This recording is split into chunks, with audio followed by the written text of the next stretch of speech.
Assalamualaikum warahmatullahi wabarakatuh. Perkenalkan, nama saya Razak Faris Maulana Dan saya Imam Taudik. Dan saya Muhammad Haikal Siagian. Di sini kami dari kelompok 6 akan mempresentasikan tentang struktur keilmuan dakwah. Struktur keilmuan dakwah merupakan suatu pembahasan yang sangat penting untuk memahami bahwa dakwah bukan sekedar aktivitas ceramah, Tapi sebagai disiplin ilmu yang sistematis dan kontekstual. Berarti ini kan Mam tadi tentang struktur keilmuan dakwah. Iya. Lu sendiri tahu nggak sih apa itu mungkin pengertian dakwah itu sendiri? kalau sependek pengetahuan ya. Jadi kalau buat ilmu dakwah itu adalah proses yang mana proses penyampaian mengenai ajaran agama Islam, yang mana ajaran Islamnya itu harus mudah dipahami, diterima dan juga diamalkan oleh masyarakat umum. Nah itu juga salah satu yang dikemukakan oleh salah satu tokoh yaitu Muhammad Ali Aziz. Jadi kalau buat di realitanya gitu ya, banyak kita mungkin di sosial media udah sering gitu lihat influencer yang menyampaikan pesan-pesannya tuh mengenai ajaran Islam, baik itu melalui konten pendek ataupun tentunya juga dengan pendekatan yang psikologis ataupun komunikatif. Nah itu juga salah satu bentuk aktualisasi dari ilmu dakwah. Gue baru tahu. Ya, sebanyak lah sekarang gitu, zaman yang sekarang.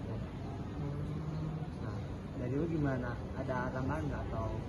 Kalau misalnya gue sendiri sih, kalau buat dari ruang lingkup mungkin ruang lingkup objek dakwahnya sendiri sih ya. Nah, gue tuh ada tahu, cuma ya sependek pengetahuan gue itu tuh ruang lingkup objek dakwah itu kalau nggak salah ada 3 gitu. Apa aja tuh? Ada objek material, Ya. terus di situ ada objek formal, sama satu lagi itu ada tujuannya. Nah, yang gue tahu sendiri objek material itu tentang kayak ajaran Islam gitu, kayak Al-Quran, hadis gitu, tafsir dan yang lain-lainnya gitu. Tapi kalau misalnya objek formalnya itu sendiri, itu cara penyampaian ustadz gitu tuh, medianya, strateginya itu. Nah, tujuannya itu apa dari objek material sama objek formal itu sendiri, yaitu membentuk masyarakat biar kebentuk khairu ummah. Nah, gitu. Nah, kalau misalnya dari contoh nyatanya itu sendiri, yang gue tahu kayak contoh banyak kan lembaga-lembaga dakwah, kayak contoh dompet duafa, rumah zakat. Nah, itu sendiri itu kan tujuannya itu kan mereka juga berdakwah, tapi melalui dari sisinya itu kayak membantu membantu Orang-orang yang membutuhkan, anak yatim, kayak gitu-gitu. Gitu sih yang sependek gue yang tahu.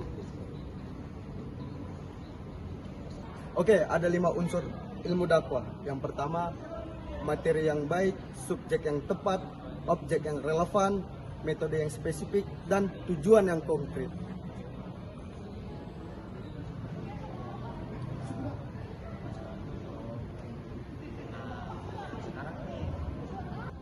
Sekarang lu tau nggak kalau struktur keilmuan dakwah tuh ada di bidang apa aja? Mana gitu? Nah yang pertama tuh ada di ilmu tafsir, hadis, fikih, terus juga ada ilmu komunikasi, sosiologi, bahkan sampai ke psikologi. Nah itu emang masuk dari struktur keilmuan dakwah. Nah kalau buat contohnya tuh mungkin kalau teman-teman kayak ada ceramah nih, orang Kalimantan, beliau tuh akan ceramah di tanah Sunda. Nah beliau tuh harus menyesuaikan atau beradaptasi dengan budaya yang ada di tanah Sunda. Karena itu menjadi penerapan struktur interdisipliner ilmu dakwah.